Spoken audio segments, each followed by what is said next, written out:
Paul Biya prêt à rempiler pour un 8e mandat au Cameroun, c'est notre grand angle.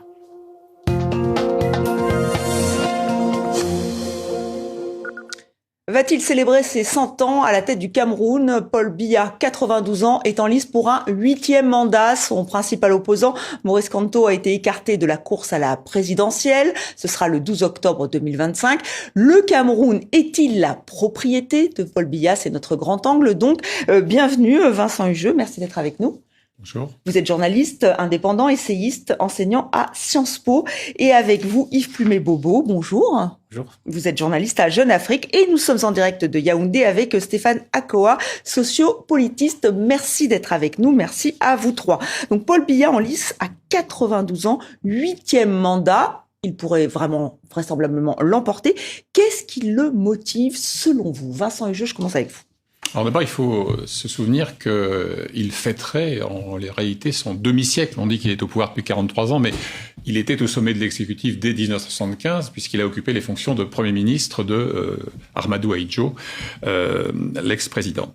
Qu'est-ce qui le motive? Quand vous consultez, par exemple, les messages qu'il fait circuler sur X, donc Twitter hier, vous avez des considérations relativement lénifiantes sur l'unité, poursuivre le travail entrepris, etc. Vous savez, dans ce genre de configuration, vous avez souvent deux facteurs qui jouent beaucoup. D'abord, un entourage qui vous explique que vous êtes le seul, qu'il n'y a rien en face, qu'il n'y a pas de successeurs qui sont dignes de votre grandeur, et que donc ce serait plonger le pays dans le péril que d'y renoncer alors que votre santé vous le permet. Bon, ce qui reste d'ailleurs une question ouverte. Et puis, donc, le poids de l'entourage. Et puis, il y a aussi cette idée que, au fond, Paul Biya a fait le vide autour de lui. C'est-à-dire qu'à partir de 1984, donc il est président depuis 2 ans, il échappe in extremis d'un demi-cheveu à un putsch militaire, ourdi par des officiers de la garde présidentielle, avec, semble-t-il, l'influence de son prédécesseur, qui avait servi comme Premier ministre, Ahidjo. Et à partir de là, il développe une forme de paranoïa.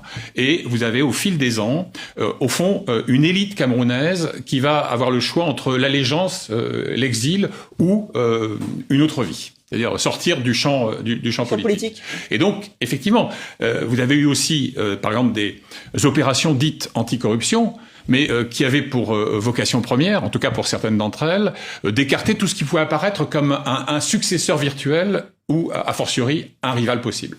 Alors Stéphane Akoa, est-ce que vous partagez ce point de vue? Aujourd'hui, on dit que Paul Biya est retranché dans son village. Est-ce qu'il fait encore des apparitions publiques? Et effectivement, est-ce que c'est son entourage qui le pousse à se présenter pour la 8e fois? Aujourd'hui, oui, on peut estimer